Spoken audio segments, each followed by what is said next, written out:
Bienvenidos, bienvenidas nuevamente. Ahora vamos a ir a la cápsula número 2. Espero ya hayan respondido sus encuestas y hayan aclarado sus dudas respecto al programa con su docente presente en cada una de las sedes. Y vamos a entrar en materia, vamos a ir al grano y vamos a hablar de la importancia del razonamiento clínico médico dentro de esta introducción. Ya dijimos cuál era la definición de razonamiento clínico y cómo íbamos a tratar de entender lo que sucede en la mente de los profesionales médicos expertos. Así que ahora vamos a tratar de darle un poco de contexto y yo les voy a hablar desde mi experiencia en este tema.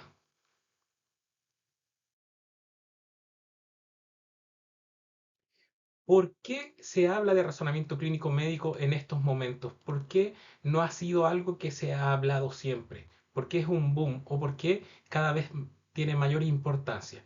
Y esto tiene que ver con el problema de lo contemporáneo, que cada vez nos estamos ahogando en un mar de información científica, en un mar de información médica con alto riesgo de errores sistemáticos. Y estamos dejando de lado un poco la medicina basada en la experiencia y cada vez más damos más relevancia a la medicina basada en la evidencia. Y de alguna forma, en este ahogamiento o donde nos inundamos de información y no sabemos qué es lo relevante, vamos perdiendo el foco de nuestro quehacer profesional. Vamos perdiendo lo que nos motiva, la vocación médica y quien debe ser siempre nuestro foco de quehacer, que es nuestro paciente. Por tanto, reflexionar sobre el razonamiento clínico médico, la importancia de traer este tema a colación, es que si pensamos o razonamos de forma eficiente con un razonamiento clínico analítico, con un buen pensamiento y ponderamos de alguna forma equitativa la medicina basada en la experiencia con la medicina basada en la evidencia, podemos llegar a obtener grandes respuestas que nos permitan tratar a nuestro paciente con amor, cuidarlo, acompañarlo, aliviarlo y algunas veces curarlo. Pareciera que menos es más.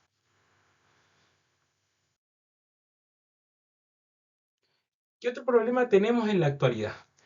Con el tema de la tecnología, con el tema del avance científico, cada vez más pareciera que pasamos menos tiempo al lado de la cama del paciente. Los grandes próceres de la medicina, los grandes semiólogos, decían que probablemente la herramienta más útil del médico no era el fonendo, era quizás la silla para sentarse al lado de la cama del paciente o sentarse junto al paciente y entrevistarlo, conversar con él, conocerle. Y a través de esa entrevista, a través de la observación directa, a través de como un método de SADIC, de Sherlock Holmes, identificar cosas que otros no ven y realizar diagnósticos o considerar problemas que pudiesen ser resueltos. Un médico experto y un gran docente eh, es capaz de poder articular sus procesos de pensamiento clínico de un modo hábil y didáctico. El tema es que no sabemos si todos nuestros docentes o todos nuestros clínicos realmente son buenos docentes. Por ello es que necesitamos que nuestros académicos tengan práctica clínica, así como también tengan vocación y formación docente que permita que entiendan sus propios procesos de pensamiento y que los enseñen a los estudiantes de una forma hábil y didáctica, que sea entretenido, que tenga una razón de ser.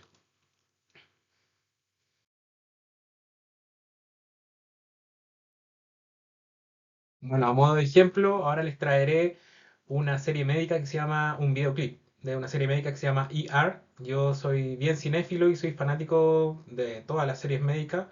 Em, Excepto Grey's Anatomy, porque es una serie de cirujanos y yo soy internista. Así que si no hay médico internista, la verdad es que no me gusta mucho. Eh, este personaje se llama Carter, que está casi en todas las temporadas de la serie. Y esta es su primera rotación en tercer año de medicina, donde tiene que presentar a un paciente al residente, que es un cirujano, y está preparando en sus fichas o en tarjetitas, está preparando la presentación del paciente, tratando de memorizar cómo va a presentarlo y qué va a contar del paciente. Así que vamos a verla.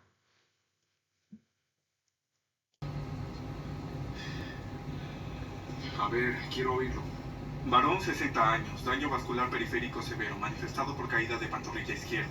10º día postoperatorio de derivación ortobifemoral.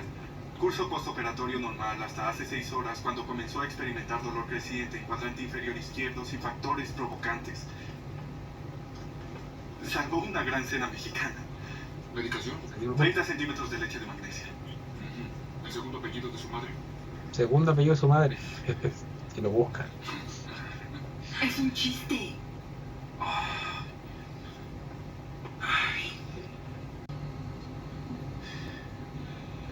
A ver, quiero oír. Y todo inicia así, con un saludo, con un ofrecimiento de una mano para conocer al paciente. Espero que sus residentes o sus staff no les hagan estas bromas, como preguntar datos innecesarios y ponerlos nerviosos.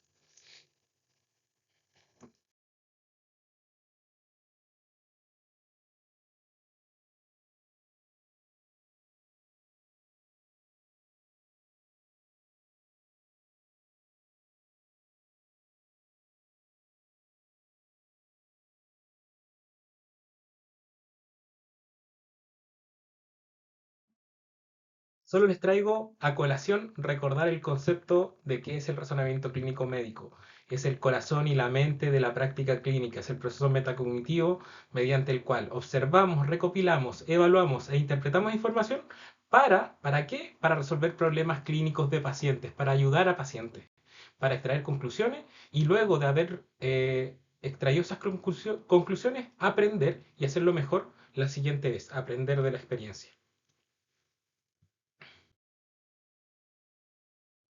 ¿Por qué entonces es necesario saber razonamiento clínico? Porque tiene un rol en la educación en salud, tiene un rol en la atención en salud y tiene un rol en nuestra práctica clínica. En la educación hace que la docencia tradicional de memorizar se convierta de alguna forma en una forma más didáctica, donde correlacionemos con los problemas clínicos de pacientes reales. En la atención de salud es muy importante respecto a la calidad de la atención, porque fallas en el razonamiento llevan a errores médicos. Y no, estos errores médicos no siempre tienen que ver con la falta del conocimiento, sino que tienen que ver de repente con pequeños errores del razonamiento. Y en la práctica clínica, el aprender razonamiento clínico o aprender cómo funciona nuestra propia mente permite tomar mejores decisiones, permite tener autonomía, permite realizar metacognición sobre nuestro pensamiento y estar siempre autoevaluándonos y tratando de mejorar.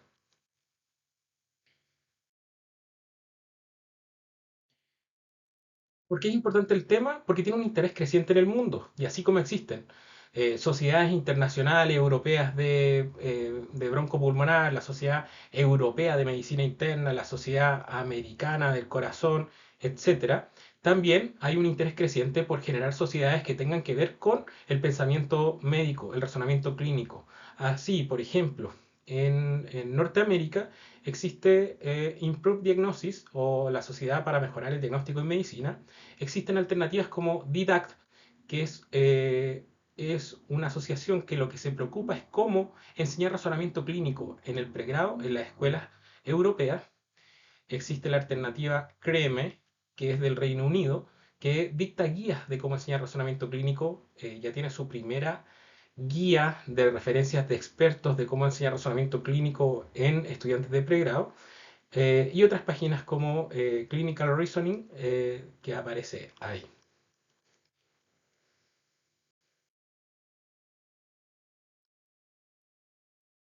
¿Cómo se modela? Y esto lo vamos a ver en las siguientes clases, lo vamos a ver más adelante. El pensamiento clínico está modelado en este esquema. Un paciente tiene una presentación clínica, tiene síntomas y signos que el clínico, de acuerdo a su experiencia, considera si es que reconoce o no algún patrón.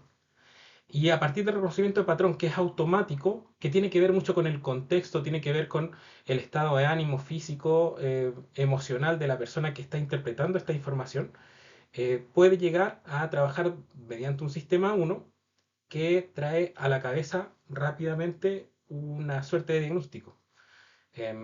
Como estos dichos que si parece caballo pero tiene unas rayas blancas y negras, lo más probable es que sea una cebra. Eso es un reconocimiento de patrón.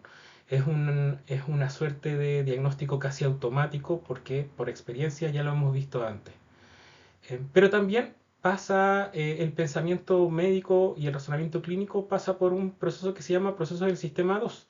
El proceso del sistema 2 tiene que ver con el procesamiento analítico, un pensamiento que es mucho más lógico, racional, que requiere de retroalimentar este mismo pensamiento y que requiere una formación continua. Es mucho más procesado, es mucho más, de alguna forma, eh, eh, estudiado en lo que es estadístico, en lo que son las probabilidades, versus el reconocimiento de patrón, que es muy automático. Y estos dos procesos, de alguna forma, se calibran y un reconocimiento de patrón debiese pasar por procesos de ajuste analítico. ¿Para qué? Para generar un diagnóstico certero.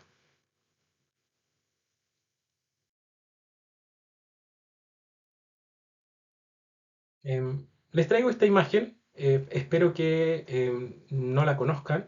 Es una imagen que está en blanco y negro. La idea es que el ejercicio es ver si alguno de ustedes ve lo que hay en contexto en toda la imagen. Aquí, si solo ven manchas blancas y negras, la verdad es lo que le puede parecer también a un estudiante de medicina cuando entra a una sala de medicina y expertos o médicos expertos entran un paciente, ven inmediatamente un posible diagnóstico y el resto de los estudiantes no lo logra ver.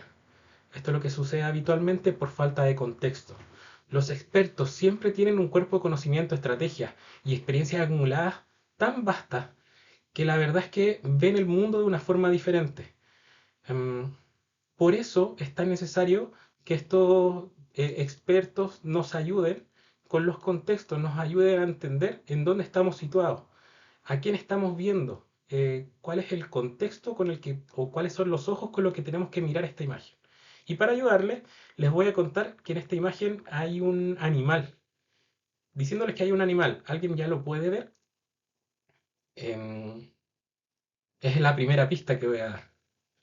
Este es un animal rumiante, que tiene dos orejas, que habitualmente pasta, tiene cuatro patas.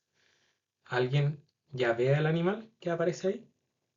Y si aún no lo ven, los voy a ayudar marcando el borde. Acá hay una cabeza, un ojo, dos orejas, la cabeza, otra oreja, y el resto es su cuerpo.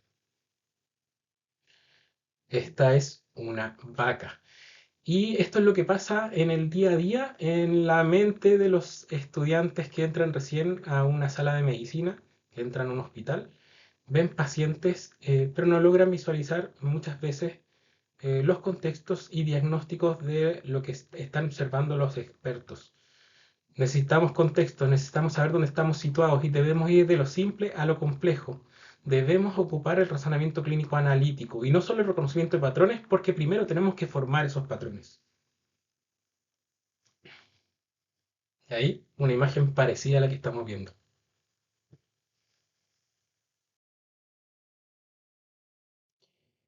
Por tanto, ¿por qué es importante el razonamiento clínico? Porque esto es algo que pasa mucho en las escuelas de medicina durante la carrera de medicina. Ustedes entran a la sala, ven a esta mujer. El tutor con el que van a hacer su primera entrevista clínica les pregunta a los cinco estudiantes con los que va, ¿qué tiene la mujer? ¿O cuál es el diagnóstico de la mujer? Pregunta que me parece muy errada a mi parecer. Eh, alguno de los estudiantes la verdad es que dice, tiene una coloración roja de las mejillas, lo cual es muy correcto, está muy bien.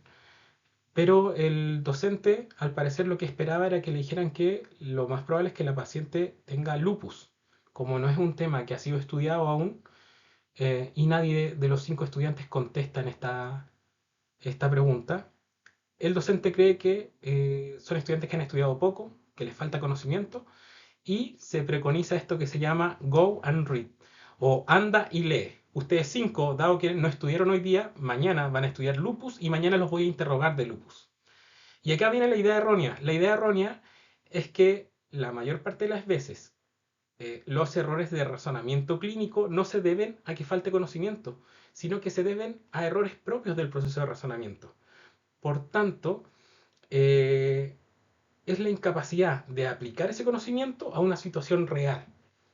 Y por eso es tan importante que probablemente la pregunta sea como la que hacía Tutu Tutu y que el profesor respondía también con una pregunta. ¿Qué creen ustedes ver, estudiantes, en esta paciente? Y lo que vemos en la observación es justamente una coloración nasogeniana eh, de las mejillas, que es de características un eritema. Un eritema que pudiese ser de muchas causas. Entonces, un buen punto a estudiar, por ejemplo, para la siguiente clase o a indagar, es qué cosas pueden causar eritema facial y eritema facial en esta zona. Por ejemplo, una rosácea, por ejemplo, un lupus. Y a indagar cuáles son las diferencias y cuáles son las similitudes para ir comparando y aprendiendo a partir de la indagación. Y acá una frase que decía Confucio: estudiar sin reflexión es un tiempo perdido y reflexionar sin estudio es peligroso. Así que requerimos de ambas, requerimos de estudio y reflexión.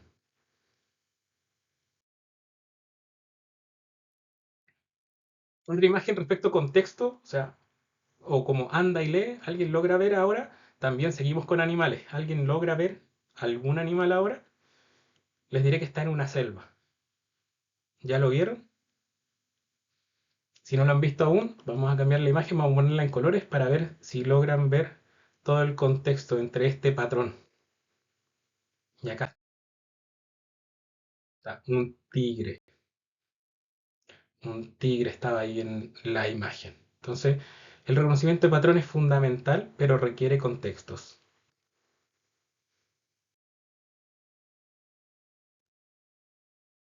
Y a modo de esto, le traigo como ejemplo esto lo que me pasó en todo el pregrado, en toda la carrera de medicina, durante mis 7 años. Cuando me decían ya, para mañana estudie lupus, yo iba, buscaba un libro de medicina interna, quizás el Harrison, odio el Harrison, no me gusta como libro, y terminaba subrayando todo. ¿Por qué terminé subrayando todo? Porque estudiaba lupus y no sabía qué era lo diferenciador con respecto a otras enfermedades. No sabía qué era lo importante, por tanto, todo me parecía importante y terminaba causándole ictericia a mis libros, porque yo ocupaba destacador amarillo, así que quedaban así como se ve en la imagen, subraya lo importante, al final pintaba todo el libro. ¿Cómo debemos pintar o cómo debemos destacar lo importante? Y esto como técnica de estudio.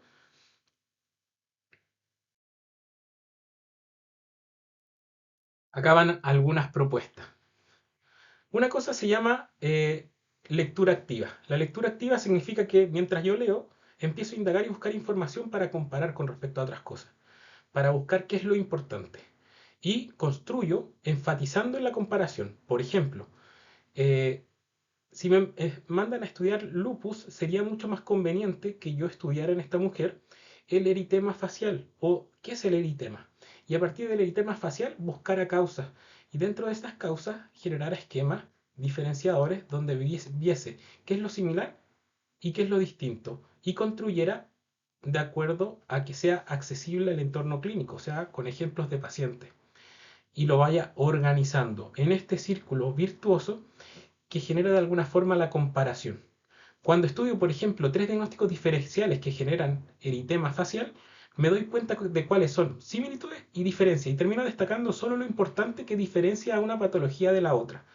Por tanto, se habla de la lectura en paralelo en vez de serie. ¿Y a qué se refiere esto? Por ejemplo, en vez de leer un capítulo completo, lo que yo hago es, por ejemplo, leer la fisiopatología o la epidemiología de 3 enfermedades distintas y comparar en qué se diferencia esa epidemiología. O 3 síndromes distintos. o tres temporalidades distintas y darme cuenta de qué es lo diferenciador.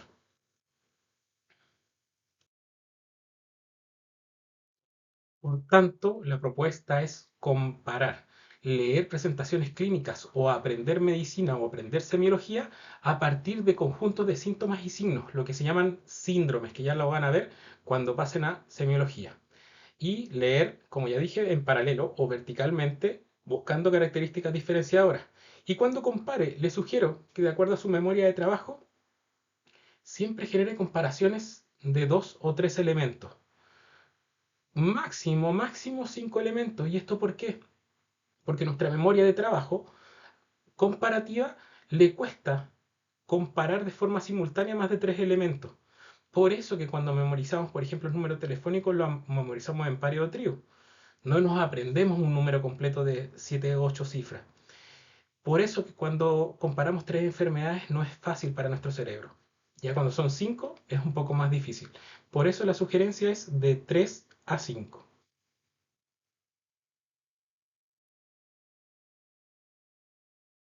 ¿Cómo vamos a aprender razonamiento clínico? Vamos a aprender realizando práctica clínica. Vamos a aprender entrevistando. Vamos a aprender viendo pacientes. Y vamos a intentar eh, incluir todas las consideraciones éticas que tengamos que tener de cuidado y de tratar con amor a nuestro paciente. Vamos a tratar de movilizar el pensamiento o el raciocinio desde el sistema 1 al sistema 2, o sea, desde el reconocimiento de patrón, lo que vemos inmediatamente, pero lo vamos a analizar, lo vamos a meter en la juguera, vamos a darle vuelta, vamos a ver si hay un mecanismo causal, vamos a hacer el proceso analítico para saber si estamos en lo correcto, vamos a hacer ajustes. Y nuestros docentes nos van a retroalimentar, van a hacer debriefing, van a hacer discusión y van a sacar conclusiones en conjunto, en equipo. Por tanto, debemos permitirnos trabajar en equipo, debemos permitirnos acercarnos al razonamiento también de mi compañero o compañera. ¿Qué está pensando él? ¿Por qué lo pensó así? Y esto lo vamos a incluir tanto desde los diagnósticos sindromáticos, los diagnósticos etiológicos, diferenciales, así como las alternativas terapéuticas y los planes de manejo a futuro. Trabajar en equipo, discutir, reflexionar, que es lo que vamos a hacer mucho en esta asignatura.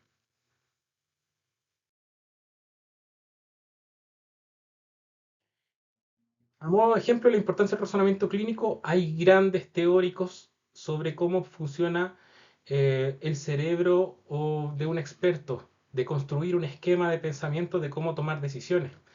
Ya dijimos que uno de los procesos básicos es el reconocimiento de patrón, pero también está el razonamiento que es más analítico, metódico, profesional respecto a cómo sacar esas conclusiones. Hay un responsable de la toma de decisiones. ¿Quién será? El equipo de salud, el médico tratante. Por tanto, así como hay un equipo, también de repente podemos tomar soluciones que son colaborativas de los problemas.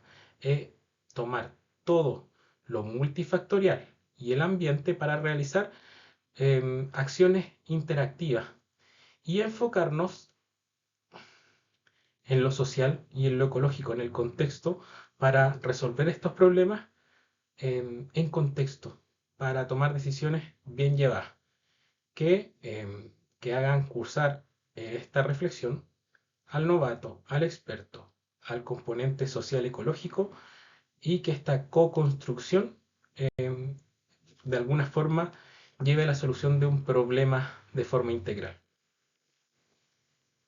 Este es un, este es un esquema simplificado de lo anterior, que para tomar decisiones muchas veces tenemos que saber cómo tomaremos la decisión, dónde estaremos situados cuando tomaremos una decisión, quiénes serán los responsables de tomar esa decisión y qué es la decisión que debemos tomar.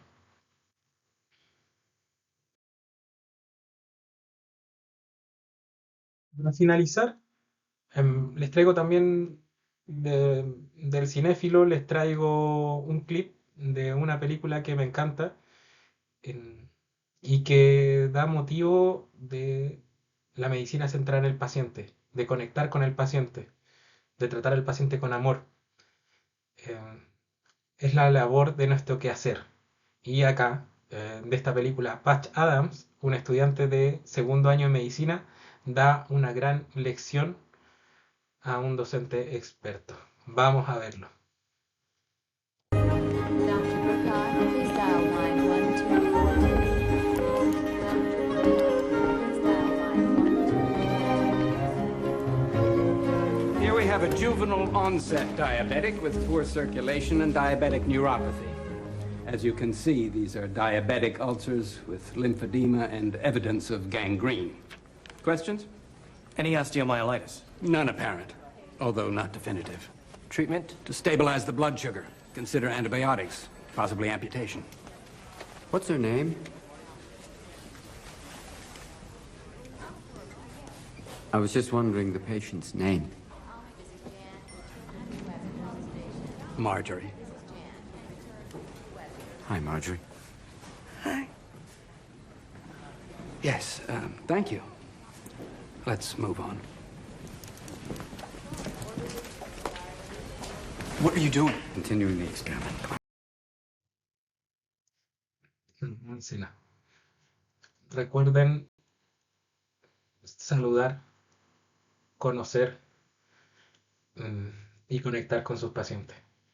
Creo que es uno de los grandes mensajes de la importancia del razonamiento clínico de esta clase.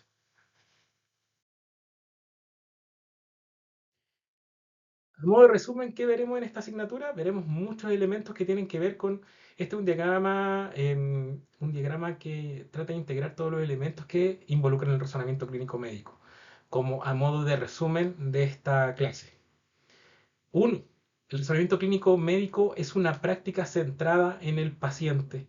Es para el paciente. Todo lo que hacemos o el objetivo de nuestro quehacer es el paciente. Por eso requiere de una comunicación efectiva, una contemplación, habilidades de entrevistador, investigador y recolección de información que sea correcta y que sea veraz. Requiere construir una historia clínica y una representación de un problema a través de lo que se llama anamnesis en la semiología, a través del reconocimiento de patrón para identificar inicialmente en qué contexto estamos, ver ahí el tigre, ver la vaca que veíamos, entender el contexto. Ocupar el método para generar la representación del problema y realizar transformación semántica. Transformación semántica que significa que vamos a traducir lo que dice nuestro paciente en un lenguaje médico que van a aprender en semiología. Esto nos va a llevar a probabilidades diagnósticas, no a certezas. Y estas probabilidades diagnósticas van a siempre tener consigo un grado de incertidumbre respecto a nuestra decisión.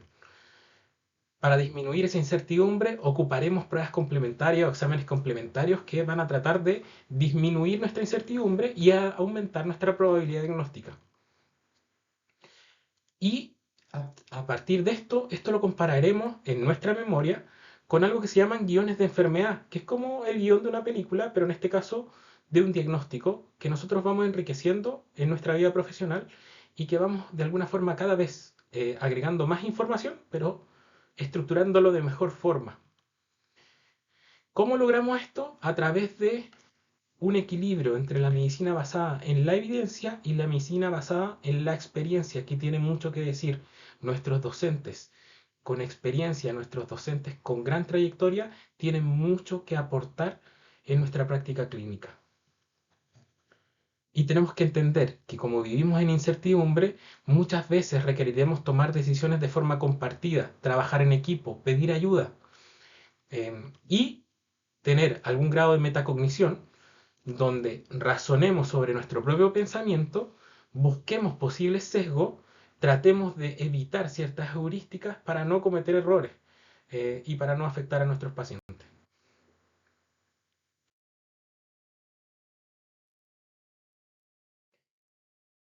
En resumen, el razonamiento clínico es importantísimo, es el tema más importante de la medicina. En la literatura ha tenido un crecimiento exponencial y hay muchos libros que pueden leer que no tienen que ver solo con la medicina. Por ejemplo, este es un gran bestseller de Daniel Kahneman que se llama Pensar rápido, pensar despacio. Premio Nobel de Economía, no de medicina, pero habla muchos ejemplos sobre medicina. Y muchos ya, o varios libros ya que han salido publicados que tienen que ver con este tema, así como gran literatura en papers.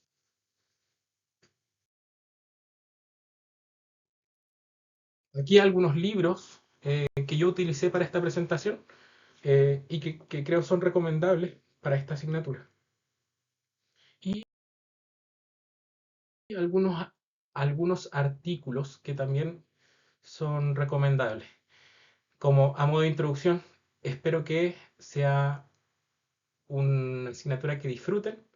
Esperamos o tenemos muchas ansias en el equipo que sea algo diferenciador en esta escuela de medicina y que los haga pensar de forma crítica, que les haga trabajar su mente y que permita que saquen conclusiones, que sean mejores profesionales, que sean mejores médicos, médicas, y que logren conectar con sus pacientes.